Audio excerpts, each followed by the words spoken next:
Qué bueno saludar a esta hora a María del Rosario Guerra. Ella fue senadora de la República y ahora es vocera del referendo por las regiones firme.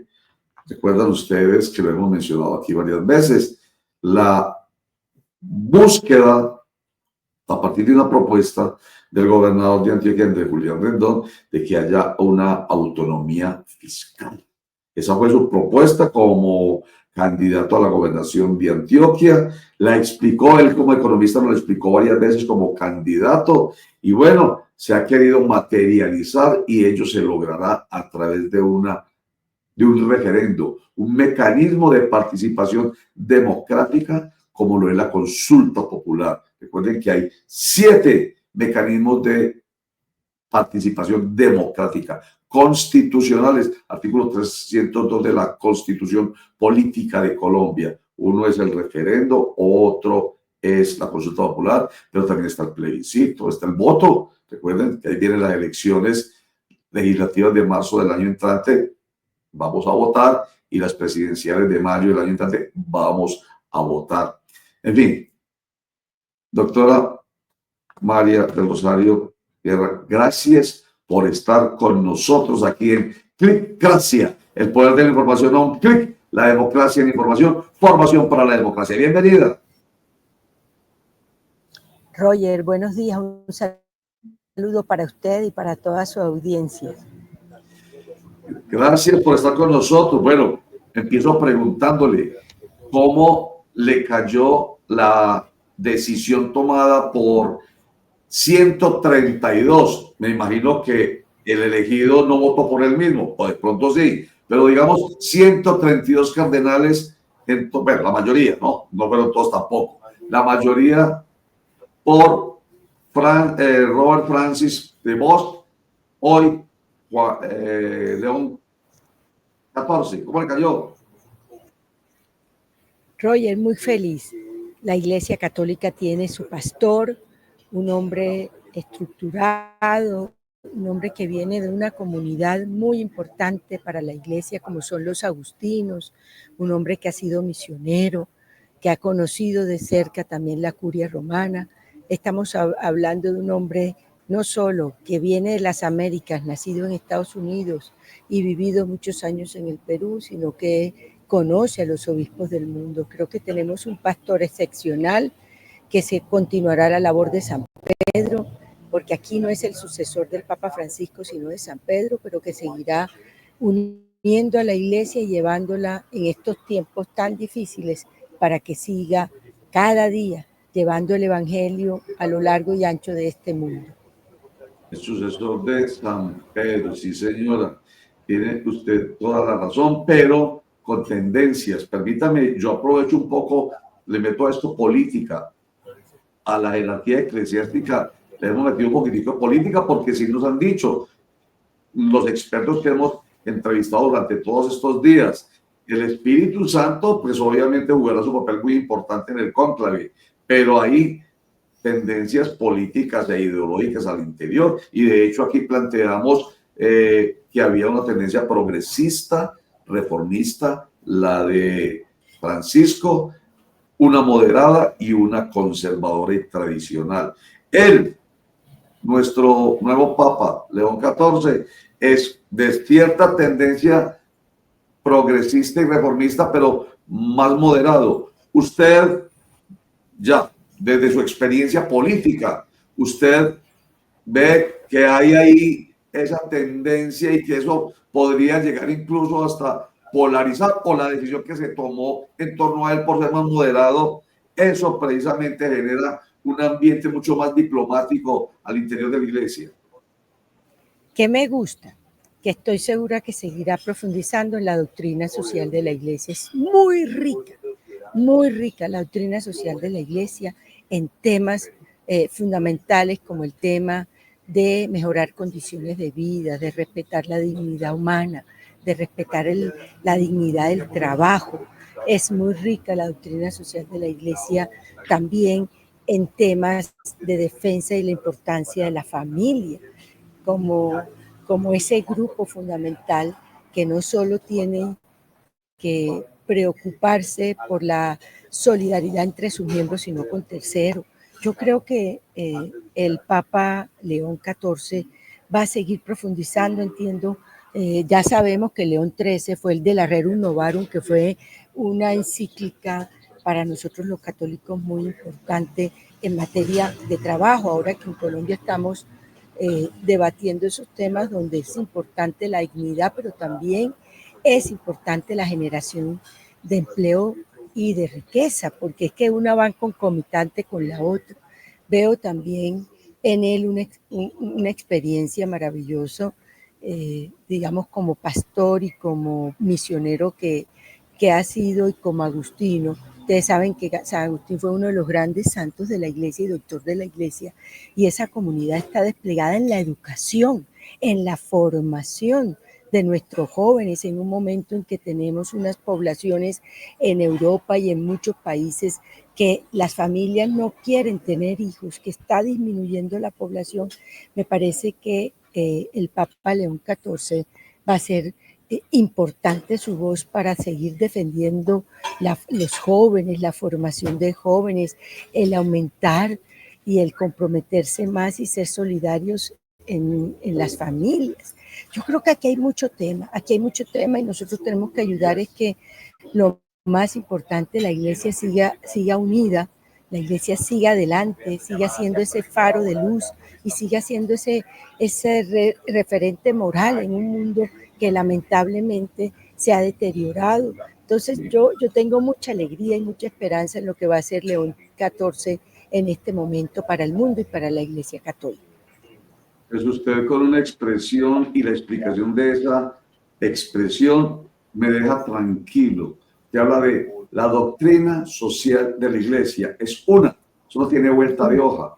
Y la describe y de eso se trata precisamente, más allá y Roger, de cualquier... que es muy importante, hace un gran énfasis en la defensa de la dignidad de la persona y de los trabajadores, pero también muy importante, ustedes recuerdan que hay una frase que dice, el que no trabaje, entre comillas, que no coma, que no es otra cosa que la dignidad y la importancia del trabajo, y que no pueden seguirse aquí pensando que se vive simplemente de la caridad humana. Eso es en el caso extremo, cuando definitivamente las condiciones sociales, económicas o personales no lo permiten. Pero esto para decir que no podemos dejarnos confundir de que esto es un asistencialismo. No, la doctrina social de la Iglesia es dignidad, y la dignidad humana se materializa en trabajos dignos, en empleos dignos, en oportunidades, en educación, en acceso a una buena salud, en todo eso que se ha venido por siglos debatiendo, construyendo y que tenemos que seguir apoyando. Es que la precisión es muy buena por eso, pues, mejor dicho, otra frase, el trabajo dignifica. Si Así vamos a es. hablar de dignidad humana, pues simplemente hablemos de eso. El trabajo dignifica. No, es absolutamente claro. Es que la pregunta y mi inquietud, un poco relacionada con lo político, es para que quede absolutamente claro de un lado y del otro lado en el péndulo político ideológico nuestro, que quede claro que no quiere decir asistencialismo, no quiere decir, cuando hablamos del progresismo, del reformismo, no quiere decir entonces la izquierda comunista, no, es ajustar de manera integral lo que es absolutamente necesario para alcanzar esa dignidad humana que está en nuestra Constitución Política de Colombia como un principio fundamental. Los principios, los valores y los derechos. El derecho al trabajo es fundamental y constitucional, pero no es que yo simplemente diga, no, yo tengo derecho, pero ojo, porque hay derechos y hay deberes, pero a mí no me gusta trabajar porque es que el Estado me lo debe dar todo. No, yo tengo el derecho a trabajar, pero tengo el deber de aportar también. En fin, yo creo y tienes que incentivar al que genera el empleo, porque si no, no podemos, tenemos que incentivar a la empresa. Y hay un tema que me parece fundamental, es que aquí han hecho creer que es que el Papa Francisco y el nuevo Papa va a cambiar los pilares fundamentales de la Iglesia, ¿no? En materia no solo de dignidad humana, sino también en lo que tiene que ver con familia, con vida. Él ha sido muy claro en sus intervenciones antes de ser papa, y es el respeto de la vida desde la concepción, el respeto de la familia, el respeto que es también fundamental del adulto mayor y todo, porque es que aquí creen que el ser progresista o el ser, desde el punto de vista de la Iglesia, o el ser conservador de un otro lado, que se van a apartar de las bases de la Iglesia Católica. No, no, por el contrario, yo creo que lo que es reconocer realidades, reconocer, por ejemplo, la realidad de la migración y cómo manejar la migración, reconocer las realidades de que las familias se han reducido, cómo hacer para mantener y crecer las familias, para que los niños tengan la atención debida. O sea, hay que mirarlos es con esa óptica y no con una óptica de querer dividir a la Iglesia y de querer politizar a la Iglesia. Eso no es la Iglesia.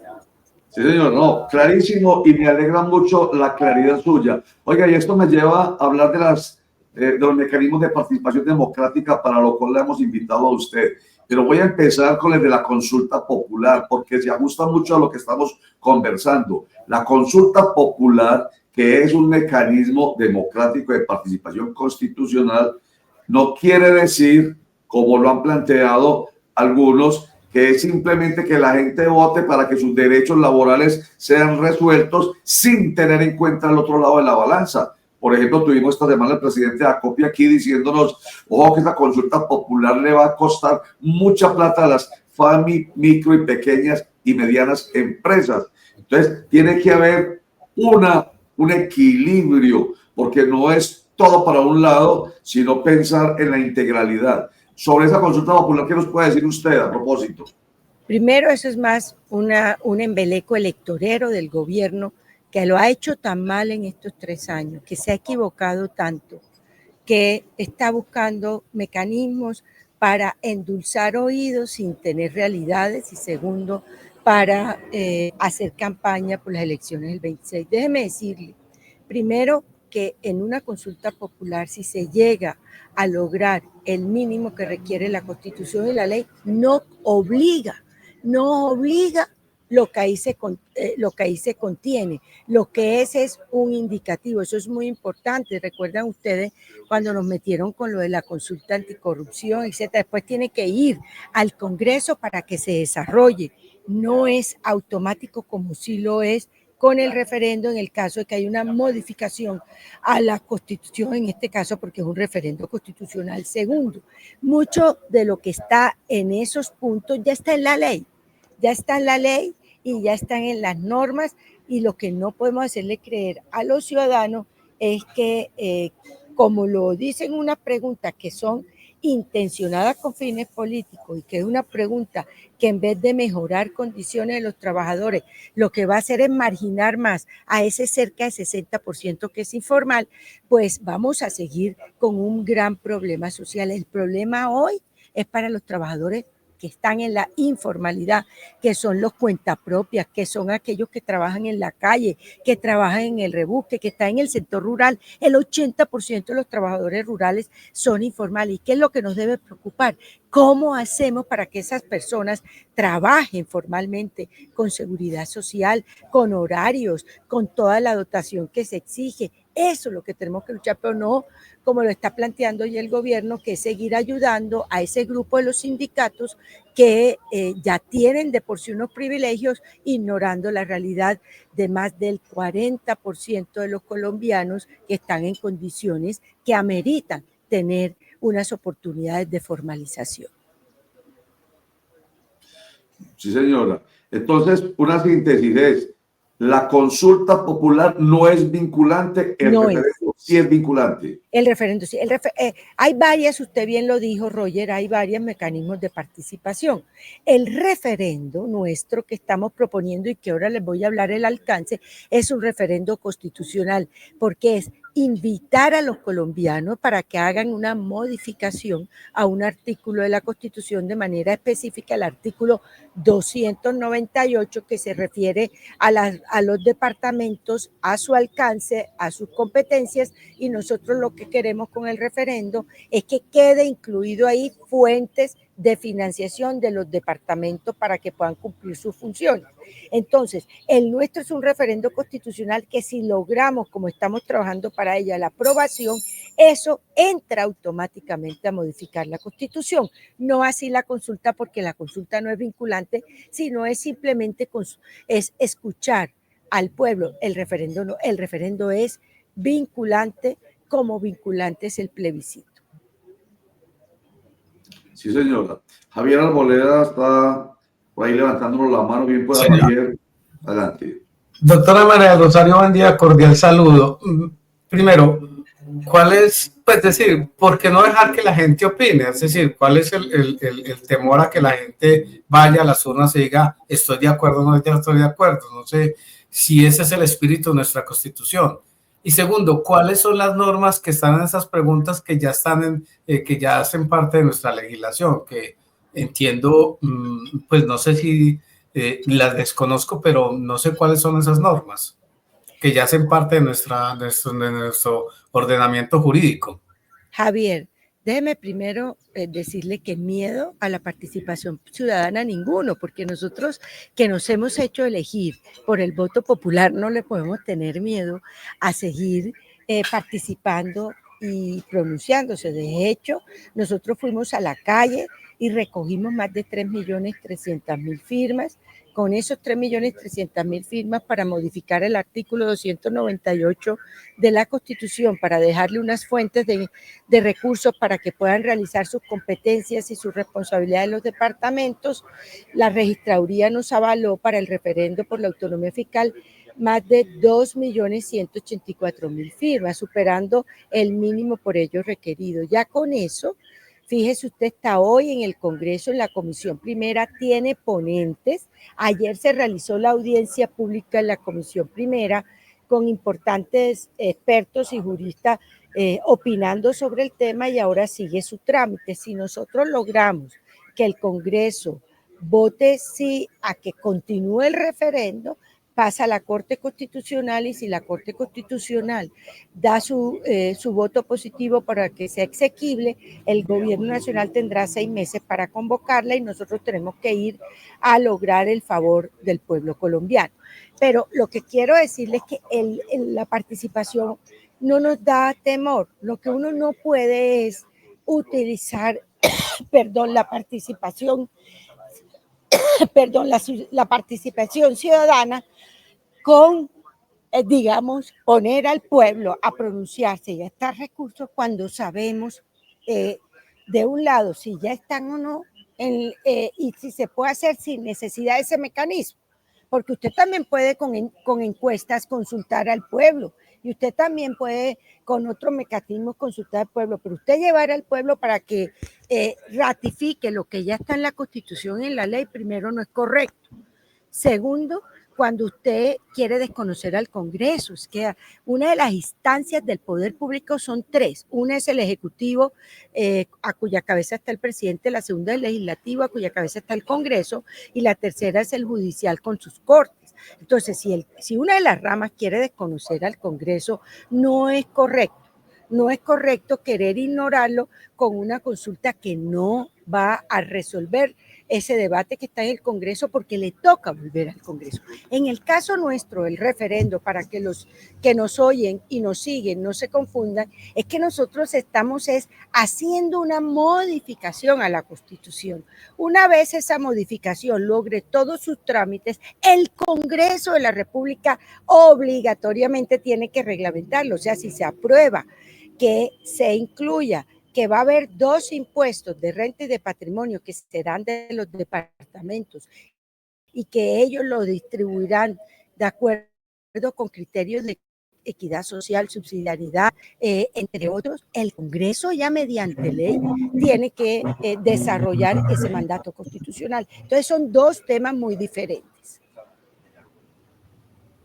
Doctora, entiendo lo que usted le dice y entiendo su posición política, eso es natural, pero no entiendo por qué una cosa es buena y la otra es mala si al final, independientemente del tinto político, y lo que busca la gente es que se pronuncie sobre un tema, y creo que ese es el espíritu que todo demócrata debe defender, es decir, que el constituyente primario No lo opine escuché, sobre temas que Javier, no sé si soy yo o son ustedes, pero...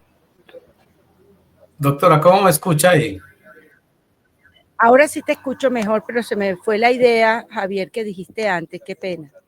Sí, que no entiendo por qué una cosa es buena y la otra es mala cuando el fondo es el mismo, es decir, que la gente se pronuncie, y para mí, no, esto es una opinión personal, es un respeto profundo por la decisión soberana del constituyente primario, es No, decir, no, Javier, independiente. no es que sea, yo no he dicho que una...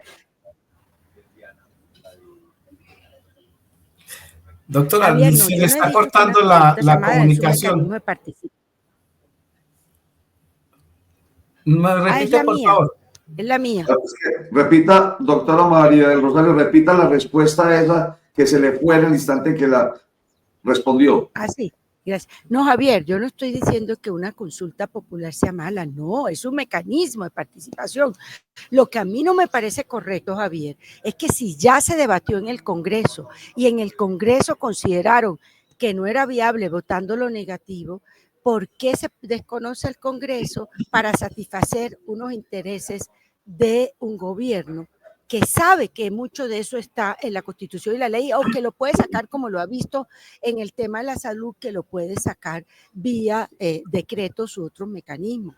Yo no estoy, la consulta es buena, claro, por ejemplo, cuando se puede hacer una consulta, que se está trabajando también a ver si se profundiza temas estratégicos para la vida nacional, como el tema de las regiones, ya no solo administrativas y planificación, sino regiones territoriales. Lo está planteando el Caribe colombiano, o se planteó la consulta anticorrupción, pero fíjese que la consulta anticorrupción no logró los votos, pero tuvo que igual ir al Congreso, y vía Congreso se sacaron algunas de esas iniciativas. Es que son dos mecanismos diferentes. El referendo, que es el que nosotros estamos liberando, es para hacer una modificación a la Constitución política de manera concreta. Es una pregunta que se modifica concretamente el artículo 298 de la Constitución política. Entonces, yo sí soy partidaria de los mecanismos de participación, pero el mecanismo de participación que contribuyan a enriquecer los marcos normativos legislativos y el bienestar ciudadano, pero no una consulta que no solo, digamos, tiene que volver al Congreso y tiene que pronunciarse el Congreso sobre ello, sino que está dejando por fuera a todos esos trabajadores informales de poder ver una realidad, que tengan condiciones laborales. Hablábamos antes con la doctrina social de la Iglesia y la rerum novarum. Yo creo que nosotros lo que nos toca preocupar es cómo mejoramos y formalizamos y ampliamos las oportunidades laborales de nuestros trabajadores.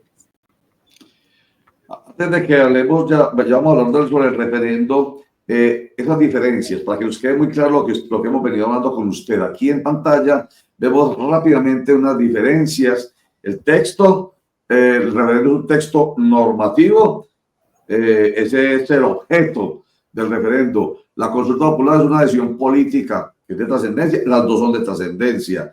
La naturaleza, usted ha sido muy enfática en decirlo, la del referendo es normativa porque produce una ley o reforma una ley, que es lo que se pretende con esta del artículo 298 de la Constitución Política de Colombia, con el referendo por la autonomía fiscal. La otra es consultiva sobre una decisión X, estamos hablando del tema laboral en el país. El efecto, clarísimo, o aprueba el referendo o deroga una norma. La otra obliga a las autoridades a actuar, pero finalmente no es una norma. Hay que enseguida ya lo explicar mejor eso. Y el referendo lo convoca el gobierno, el Congreso o los ciudadanos, como en este caso el referendo por la autonomía fiscal. La consulta popular, como lo acabamos de ver, o como lo estamos viendo, es en este caso el presidente de la República el que ha planteado esa iniciativa. Y grosso modo, para que no nos quedemos ahí, queda ahí como un ejemplo, como un balance. Ahora sí, referendo por la autonomía fiscal.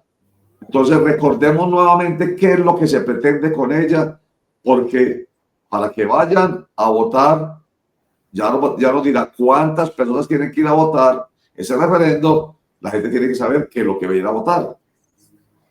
Déjeme primero explicarle que nos hemos unido un grupo de ciudadanos, 9 personas, dentro de las que está el ex candidato a la alcaldía de Bogotá y el concejal Juan Daniel Oviedo, el ex ministro y miembro del Banco de la República, Carlos Gustavo Cano, el ex ministro y el gobernador del Meta, Juan Guillermo Zuluaga, Ana Lucía Villa, que fue una gran estudiosa de las finanzas territoriales, una líder indígena, Ilduara Valdiza, un grupo de 9 personas que a raíz de una convocatoria que nos ha hecho el gobernador de Antioquia, Andrés Julián Rendón, quien desde su campaña dijo, oiga, aquí tenemos que lograr un mayor equilibrio en las finanzas de los departamentos, en las finanzas territoriales, vale la pena hacer modificaciones a la constitución política sobre ese tema.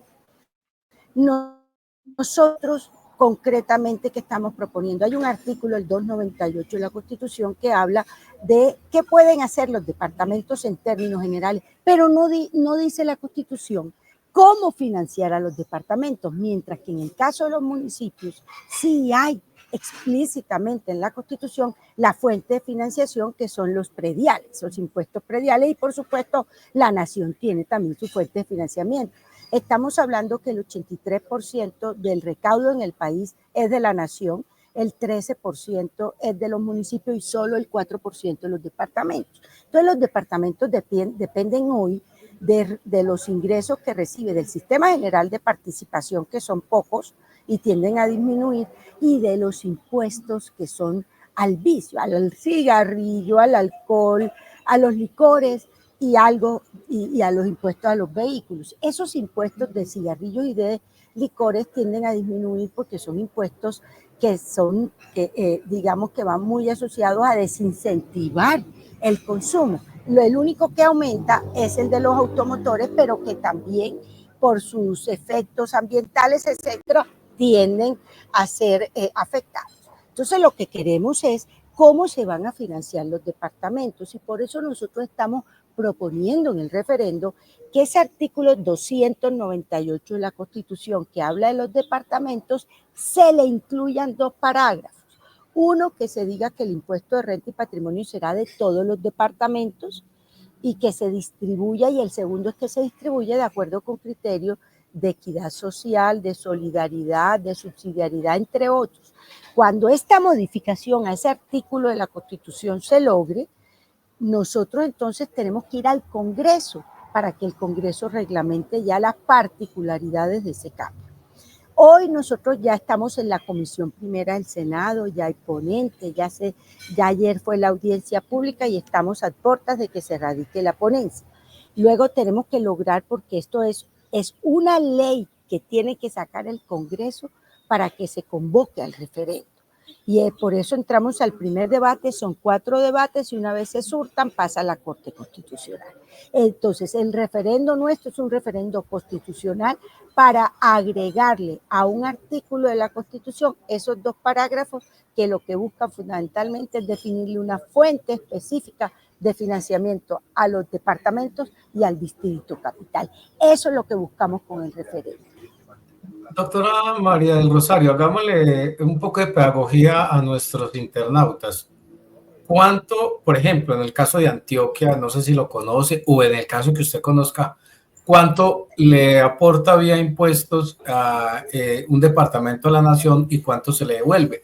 Esa es como la primera parte de la pregunta. Y la segunda es, ¿cómo evitar que haya un desequilibrio de aquellos departamentos que aportan poco, pero que reciben más debido a su situación social?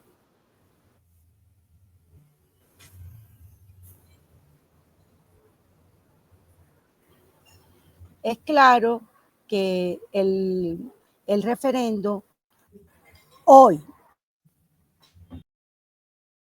es claro que hoy hay regiones del país como son Antioquia o como es Bogotá, que por supuesto están contribuyendo de manera importante, sobre todo Bogotá, Antioquia, esos departamentos de mayor crecimiento están contribuyendo de manera importante a esos ingresos de la nación. Entonces, que ustedes hacen la pregunta, Antioquia hoy puede estar contribuyendo con algo así como unos 40 billones de pesos para los ingresos de la nación, si mi memoria no me falla. Y Antioquia hoy está recibiendo, digamos, vía este sistema general de participación y estos ingresos cedidos, Antioquia está recibiendo cerca de unos 6 billones de pesos.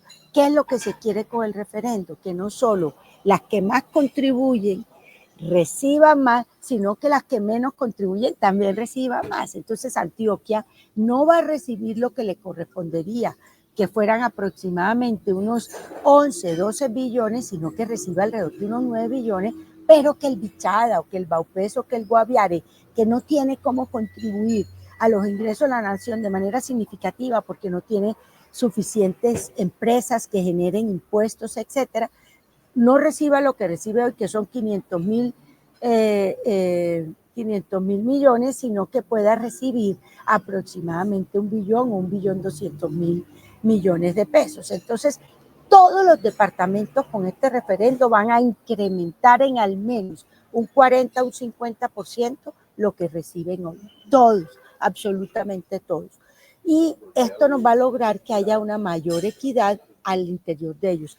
Aquellos como Bichada, Guainía, Baupés, Sucre, San Andrés, Córdoba, que pocos ingresos reciben y que poco ingreso contribuyen, van a haber aumentado en no menos del 50% su ingreso. Y departamentos como Antioquia, el Distrito Capital, Cundinamarca, Valle, etcétera, que tienen una contribución importante a los ingresos de la nación, van a tener un mayor ingreso que el que tienen hoy, pero van a ser solidarios con los departamentos para ir logrando mejorar las condiciones y cerrando esa brecha que hay entre departamentos. Muy importante, decía en estos días el gobernador de Antioquia que el presupuesto de la gobernación de Antioquia es inferior al del municipio de Río Negro. Entonces dice uno, y Antioquia tiene más de 100 municipios, 120 municipios que tiene que atender, muchos son municipios de categoría sexta, municipios pobres, y no tiene cómo satisfacer todas esas necesidades. Entonces lo que buscamos también es que al interior de los departamentos se cierren esas brechas. Pero doctora María del Rosario, ahí no me gusta una cosa. Sí. Digamos que la crítica que ha habido en torno a este proyecto de autonomía regional es lo de la insolidaridad. La crítica ha sido en torno al egoísmo, palabras que han dicho quienes no están de acuerdo, por lo que precisamente ha sugerido en su pregunta Javier, es porque entonces los departamentos, de 32 departamentos, mejor dicho, solo 6 tienen gran capacidad económica. Los otros van a terminar vulnerados. Ya lo que no me gusta con su respuesta es que van a aumentar en otros departamentos sus ingresos, porque sí, voy a poner un ejemplo redondo. Si de Antioquia sale 1 billón de pesos y ya no le devuelven 250.000 millones, sino que ya le devuelven 750.000 millones de pesos, ya apenas van a ser 250.000 millones de pesos solamente de Antioquia para repartir entre los otros departamentos. Entonces ahí yo no veo cómo es que vaya a incrementarse el presupuesto de los departamentos pobres. Claro, Roger, porque hoy impuesto de renta y patrimonio más o menos son 148 billones de pesos. Y hoy los maneja la nación. Y la nación sumando renta, patrimonio, IVA y los demás impuestos más o menos tiene unos ingresos de 350 billones de pesos y de ahí distribuye para el sistema general de participación, para la salud, para las pensiones y para los presupuestos de las diferentes entidades. Entonces, ¿qué es lo que se quiere? Que solo una parte de esos recursos que hacen parte de los ingresos corrientes, que son renta y patrimonio, sean de los departamentos en su conjunto y se distribuyan con criterios dentro de los departamentos en su conjunto. Esos criterios ya los tiene definido en gran medida la misión de descentralización y que el Congreso proponemos nosotros que los acoja. Entonces, lo que estamos diciendo no es que Antioquia se quede con todo lo que Antioquia recauda, porque sería, eso no se puede aceptar, porque cómo se va a sostener también la nación y los otros departamentos. Que haya solidaridad y que lo que Antioquia recaude, lo que Bogotá recaude, vaya a una bolsa común y de ahí se distribuya. Antioquia, Valle, Bogotá van a ver aumentado sus ingresos, pero también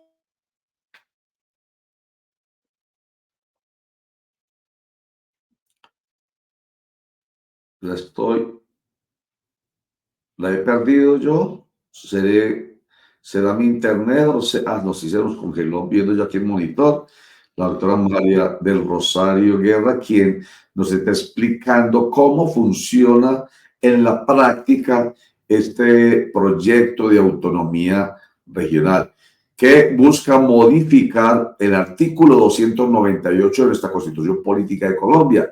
Vamos a recordarlo. Vamos a verlo. A mí me encanta que se vea, que entre por los ojos, porque así queda mucho más claro. El artículo 298 de la Constitución Política de Colombia hoy establece que los departamentos tienen autonomía para la administración de asuntos seccionales y la planificación y promoción del desarrollo económico y social dentro de su territorio, de acuerdo con lo establecido con la Constitución.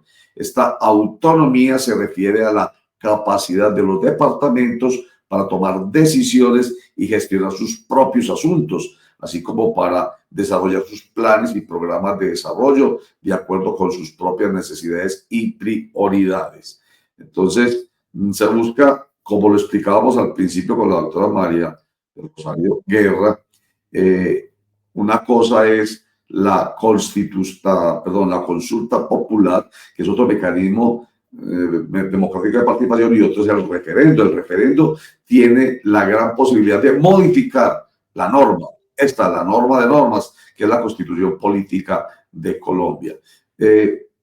Lástima que se nos fue la doctora María del Rosario Guerra, se quedó sin señal y nos estaba explicando una inquietud muy importante que planteó usted precisamente, Javier, que es lo que se ha criticado acerca de ese proyecto de autonomía regional, y es la palabra que se ha utilizado en algunos sectores es departamentos egoístas. Se ha dicho del gobernador de Antioquia, Andrés Julián Rendón, egoísta, porque está pensando solamente en sí y no en los otros departamentos pobres. Pero ahí nos estaba explicando la doctora María del Rosario y se lo fue. ¿A usted le estaba quedando claro su explicación, Javier?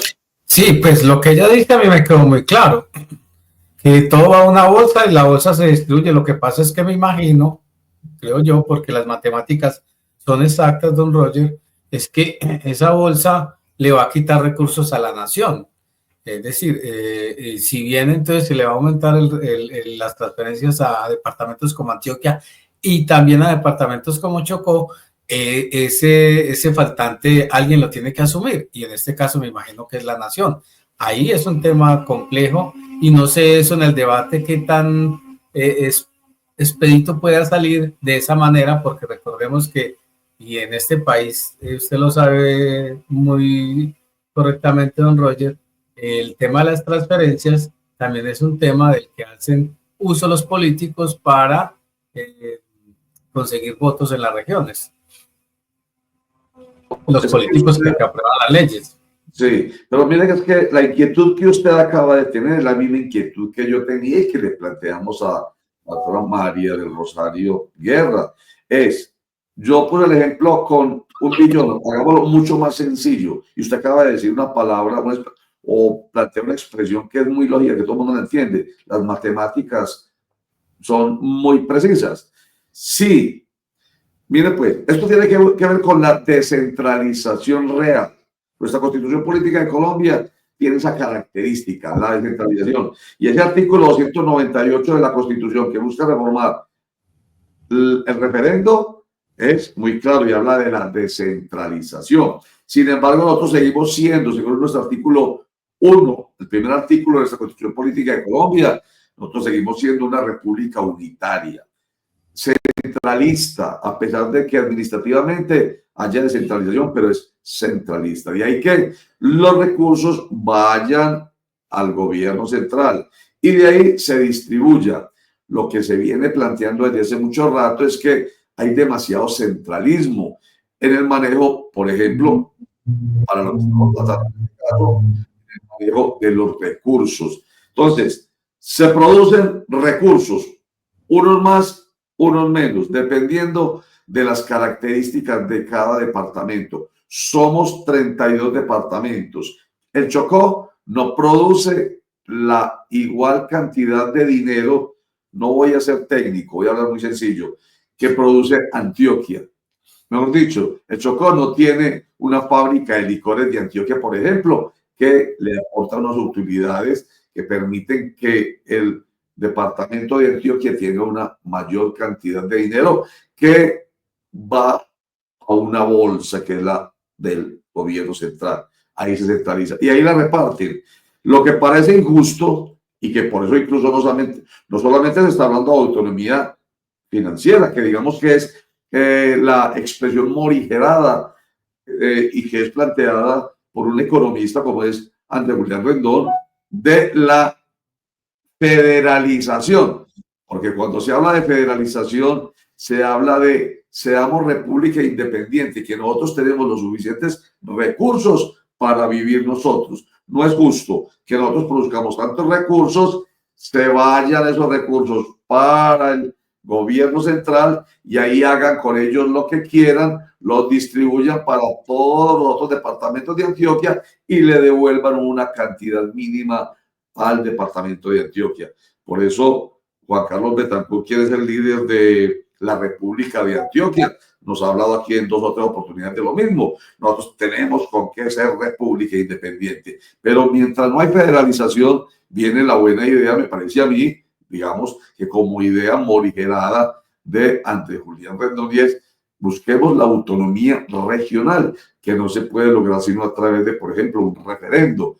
Pero implica, con todo esto, porque tiene que haber explicación, y creo que le estoy dando bien, implica, ahí es donde, o cuando no estamos ni Javier ni yo como muy seguros de lo que realmente significa para el bienestar de todos el que la autonomía regional se dé. Porque de 100 pesos, ahí es donde viene el tema de la matemática, de 100 pesos que van para el gobierno central de Antioquia, listo, le devuelven apenas 25 pesos.